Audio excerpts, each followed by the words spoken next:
Charleston Animal Society President and CEO Joe Elmore recently wrote an op-ed in the Post and Courier about horses in Charleston. In this special edition of Quintin's Close-Ups, I speak exclusively with Tom Doyle Sr. of Palmetto Carriage Works. Tommy! Yes. It is so good to see you. Finally, after a long time, we sit down together, man. How I see you all the time. We see each other all the time. That's how it is with most times with the people that want to interview you, see them on the street and you can't get an interview with them, but you've been gracious to me and I appreciate that. Hey, no problem. I appreciate the opportunity to get the word out. It's hard sometimes. As a matter of fact, I want to take it back to last Saturday when Joe Elmore, the director of the Charleston Animal Society, wrote this, op-ed to the Post and Courier. It says this: hazard for horses. On the surface, it might seem a recent recommendation by the City of Charleston's Carriage and Animal Temperature and Heat Index Committee will make things better for carriage animals. But in reality, it will make things much worse. How worse can it get in your mind? Well, under the present system, Quintin, and these aren't my figures, right. This is a compilation of over 20,000 temperature readings taken over the past 4 years that this committee studied. Right. Now, our ability to prevent overheating, Right. we rated 99.65%. Wow. Okay, which is it's pretty good. Right. Okay, overlaying these new restrictions, this new 3-degree restrictions, it would raise that rate to 99.77, Wow. or less, or right at 1/10% increase. I mean, you're taking a system that's basically perfect, Right. and you're making it better at a huge cost, and you're not really getting that much return out of it. Wow. Matter of fact, he said this, and you mentioned a little bit of it. Under the current law, as of December 2016, horses are only pulled from service if the temperature spikes a sizzling 98 degrees Fahrenheit or a 125-degree heat index. There have to be 2 readings within 15 minutes before tours on the hot downtown asphalt are halted. Now, while the committee has recommended that the temperature be dropped to 95-degree, 110-degree heat index, there must be 4 readings, 15 minutes apart, which means the horses will be in dangerous heat for 4 times longer than the current ordinance allows, even as the temperature could soar past 100 degrees on an extreme Charleston day. How is this better for the horses and mules downtown? You say. Oh, well, I'll say it will be better because it'll raise that heat prevention rate from 99.65 to 99.77. Wow. 0.12%, not 12%, 0.12%. That's right. So that's how much better it's going to be for the animals. It can't get much better, Quintin. You know, and I hate to disappoint everyone out there, but I really can't do much better than 99.65%. In fact, you know, one of the veterinarians on that committee said that that was such a small difference that it could very well be a statistical anomaly. Mm. And so for this, we're severely impacted in what we do. Plus, I just hate the smell of not treating them right, inhumane. And if you look at the rhetoric in there, hot asphalt, this, that, the real bottom line is how well a system works. Mm. And you know, I'd ask everybody, if you've got something that's 99.65% effective, I mean, that's more pure than ivory snow. Right. What are you going to do? I mean, this is a hullabaloo about nothing, but we're one more way that Joe Elmore can raise his own profile and raise money. That's what. Well, let me ask you this, Tommy. You've been doing this for 40 years plus. I have. When did politics get into this? Because you guys have had issues before, but nothing on this significant platform.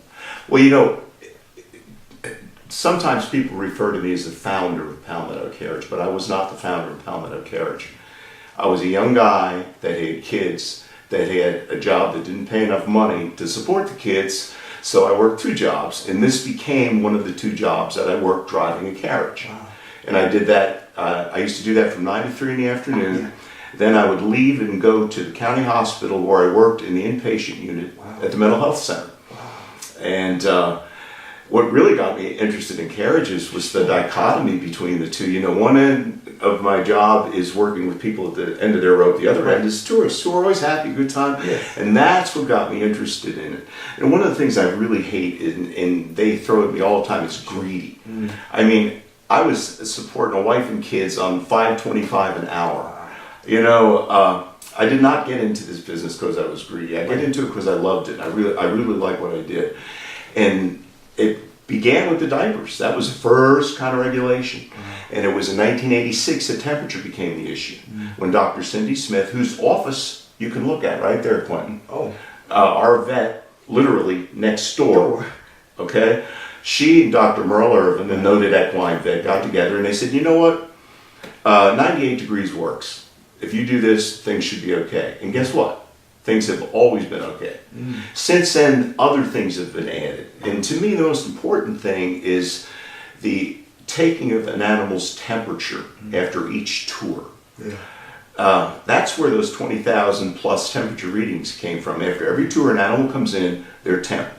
Their temp is recorded. We know on a day like today when it's 58 degrees outside. If we've got an animal that overheats, I know it. You know, so it's not really a 98 or a 95 that protects it. It's this endless. And again, how does it work? It's perfect. Yes. It's perfect. And let me ask you this too, because I asked your son Ben this, I guess, what was that, a week ago? Right before New Year's Eve. I asked him this, but I'm going to ask you this too, bluntly. Sure. What's the difference between Mayor Joe Rowley and Mayor Tackleberg when it comes to really carriages and the law? You know, I ran against Mayor Rowley. That's right. And I was a big whiner. And I don't often admit when I was wrong, but you know, he really had a lot more insight into everything than I did. And he was very good about keeping the animal rights people in their place. Right. And to me, that's the biggest difference. I like Mayor Tecklenburg, and he's new to the job and he's learning fast. And he's always been very fair with me. But I think sometimes in trying to be fair, in this case, he let the camel's nose under the tent. And now we've got the Animal Society, rather than the veterinarians, making the rules. Matter of fact, Joe said this in the op-ed, which was very telling, and it's going to be a little brief, lengthy actually. Such a study would be conducted by university researchers under carefully planned, controlled circumstances. It will be designed to test the horse's stress responses to the heat, humidity, solar radiation, and weight load, among other things. This position has been supported in 2 separate editorials by this newspaper, meaning the Post and Courier, and has been endorsed by animal welfare groups such as the Humane Society of the United States and numerous equine veterinarians across the country. Unfortunately, the advisory committee chose recently to only support a plan based on a conjure by the 2 veterans on the committee, both of which are tied either to the city or the industry. A request from Charleston Animal Society for an independent veterinarian to be appointed to the committee was denied by the city. What in your mind says this was the reason why that was denied by that particular committee? Why no study? Right. Well, you know, it's great that he has all these people lined up that say there's a need for a study, but he never really identifies what the need is. You know, again, I go back to the inspections that are done by the city hired vet. Now, he impugns their integrity because they're hired and paid by the city. But they're hired and paid to perform a survey of, is the law being followed or not? I mean, I don't think that they're influenced. I mean, these people take an oath, just like a medical doctor. And the very idea that they would be influenced by money, to me, is ridiculous. They have very strong, they have strong ethics, and they also have strong beliefs. And I have no doubt that Mr. Elmore can find vets who support his belief, and that's really what he wants to do. There has been one study done. I've got you a copy of it here, and I really don't want to get into it, but University of Vienna, study of carriage horses, 2009 to 2000, right here in Charleston. And, they talked about Palmetto could be the standard for carriage companies everywhere. I mean, that's the kind of stuff that they find. That's the kind of stuff you never hear about. You have the same entity that controls all three major publications in the city, the Post and Courier, Right. the City Paper, and the Mercury. Right. And they are not particularly supportive, to say the least. That's why I appreciate an opportunity to get the other side of the story out. You know, despite all of this, you know what really hasn't changed? What's that? The number of people that want to take carriage tours. Well, I mean, they continue to come in numbers more than we could possibly fill. These are the people that see the animals. Right. These are the people that see the conditions they're kept in. Do you really think they would patronize an operation that treated animals inhumanely, like Mr. Elmore accused us of? In a full-page ad in the Post and Courier, $9,000 and something $100.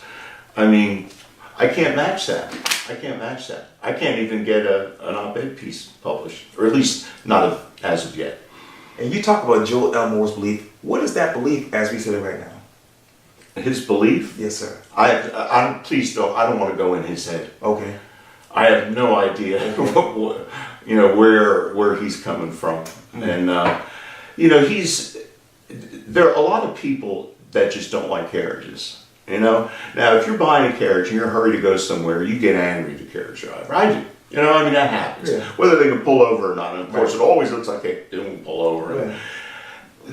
You know what? I would ask everyone that they set that aside in this issue. Because all we're talking about now is humane treatment for animals. Mm-hmm. A lot of these carriage haters are using the animal issue as just one more way to discredit the carriage industry. They're in the way, they don't treat their animals right. And you know what? Arguing whether or not we're in your way is one thing, but right now we're arguing about whether we treat our animals inhumanely. And you can look at, the veterinarians that inspect them 3 times a year. Right. You can look at the animals. We have an open door policy. I mean, you got in here by walking through the barn. I mean, it's not like we hide anything. Right. And you know, when there's animal abuse, Quintin, it doesn't occur in the public eye. Mm. Like that dog with the taped snout. Right. I wonder how many people saw that happen. Mm. You know? And you mean or the cat that was shot with the arrow. Right. Anybody see that? No. This happens. Or when they find 3 horses that are starving. Mm-hmm. They don't find them in a barn downtown. They find them somewhere in the country where nobody sees them. Wow. You know? And I completely agree with that. Let me finish with this particular author here, because he says, and I want to go back again, it might be repetitive, but he says, the data which these veterinarians reviewed was produced by the industry and unverified by any independent sources. The vet says multiple times, we're not statisticians, and admit that they performed no regression analysis, did not test the data for variations in who took the temperatures, what type of instruments were used, and their margins for error, had no control group, nor addressed any of the other issues which made the data unsuitable. In the end, the 110-degree heat index was thrown on the table. It was then suggested that there need not be any maximum air temperature limit. Interestingly, the discussion quickly turned to the need to address public perception, and a move repeatedly acknowledged as arbitrary. An air temperature limit of 95 degrees was hastily added. Arbitrariness as a basis for a regulation would make that regulation unenforceable. Okay. So can you put that in a few words? Yeah. You know, let me take Quintin. Okay. I'm in the business. Sure. And I can recognize BS. Okay. I mean, as a professional, okay? I mean, I see all sorts of manure out there every day. And to even go into that, I'll tell you what we do here. Okay. Okay. I don't know how accurate they are, but we use the same thermometers that you would buy at CVS or Eckerd's to take your temperature. The ones that are legally allowed to be sold as temperature-taking devices. Okay. We have a collection of those. After every tour, we have a person who's charged with taking the animal's temperature. Sure. They read it, they record it. Mm-hmm. The person driving that carriage, who is a different person, witnesses this and signs it. Mm-hmm. Every day, at the end of the day, all of these sheets are collected. Right. Now, is there an official standing over them every second? No. Do they lie about it? No. I mean, we just don't have any reason to do that. We're not in business, we're not in business to abuse animals. And if in fact we did, if in fact these were not true readings, wouldn't there be some evidence of it? Wouldn't there be some heat incidents? You know what happens when an animal reaches 104 degrees, they're pulled from service. And we begin a cool down, a different cool down regime, more intensive. When their temperature drops back below, there's no problem. Okay. If the temperature reaches 105 degrees, we have to call the vet. Because that means after they've been pulled at 104, it's still going up.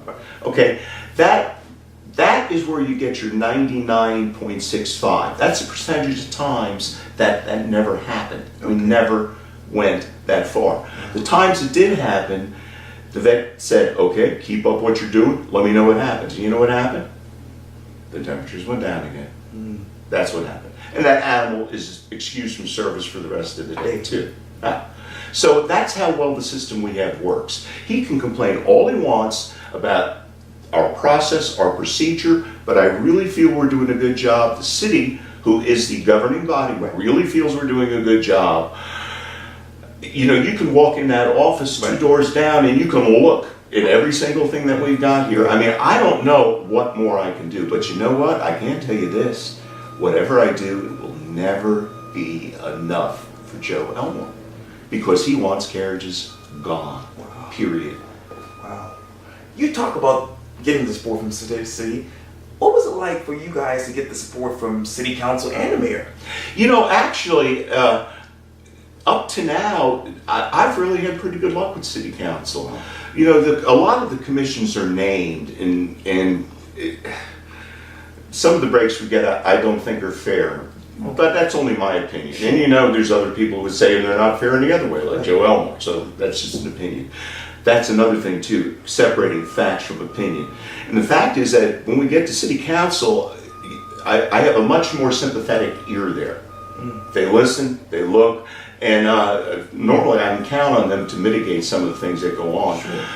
You know, the difference between 98 and 95 degrees makes very little difference for the animals, but it makes a big difference for us. July is our second busiest month, and that's going to take a huge slice of operating time, which is part of Joe's goal.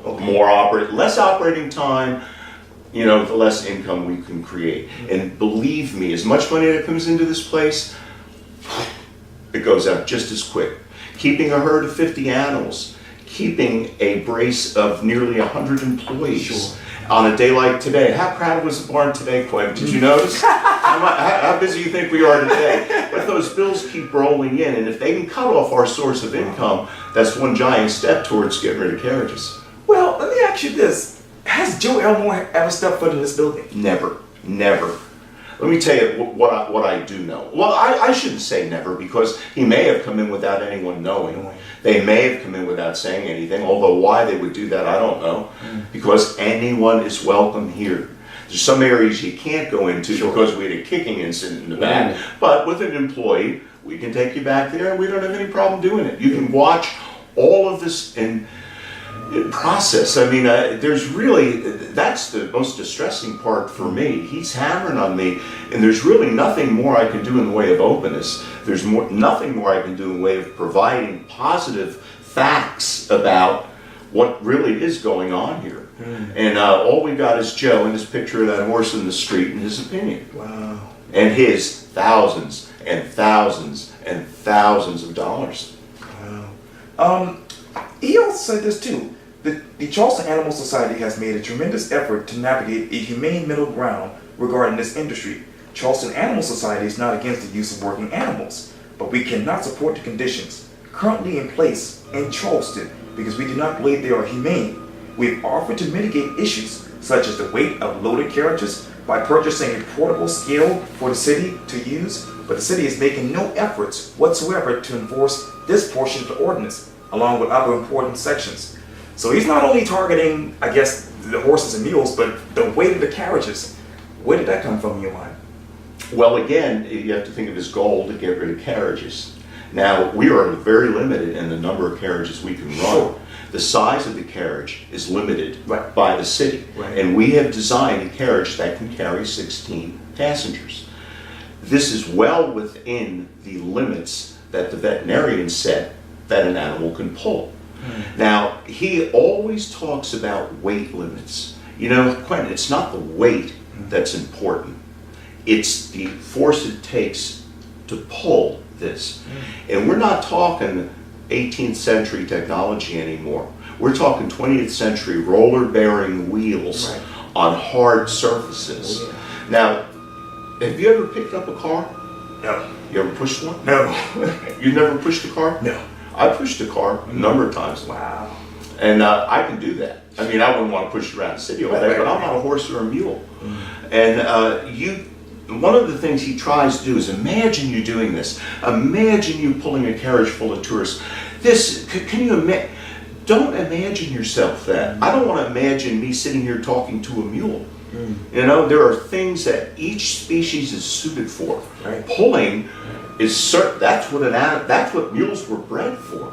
They don't occur naturally in nature. Right. They are made for a specific purpose, and he's denying them their purpose in life. That weight, Quintin, to put enough weight on a carriage to make it overweight. We weigh every carriage. When we bring it into service, Right. up to the scales, and we get a weight on it. Right. Same with the animals. Right. We weigh each of those. Oh, yeah. And it's a ratio that we work out according to the specifics by the city. Right. To fit that much human cargo on a carriage that size just ain't possible. It might look like it's crammed full, and it probably is, but even crammed full, you cannot load it that heavy. Right. So get a scale. Make us go through this humiliating procedure for no reason at all. I mean, no reason. You talk about possible. Is it ever possible for you and Joe Elmore to sit down one-on-one and talk about this, hash this out, come to some sort of conclusion, good conclusion? You know, I don't see that happening. He sat down with my son Ben Right. before. Right. And you know what he does? He we share with him the same things I'm sharing with you. Hey Joe, this is how we do it. Right. And he cherry picks everything he can out of it that he can possibly use against us. And he's not particularly honorable in that way. And you know too, that full page ad in the Post and Courier, that really sticks in my craw. You know, being labeled as somebody who treats animals inhumanely in my community, that's a serious charge. I mean, that's right up there with being accused of being a child molester. I'd like to see him prove that I treat my animals inhumanely, because I have several veterinarians that work for me and work for the city that'll stand up right against him and say, that's not true. Yet I have, well, let me thank you for getting this message out. Oh, no worries, no worries. Tom Doyle Sr., thank you so much for your time. I really appreciate this. Hey, my pleasure. I don't have that much time left, buddy, so I gotta use it judiciously. You live a long time.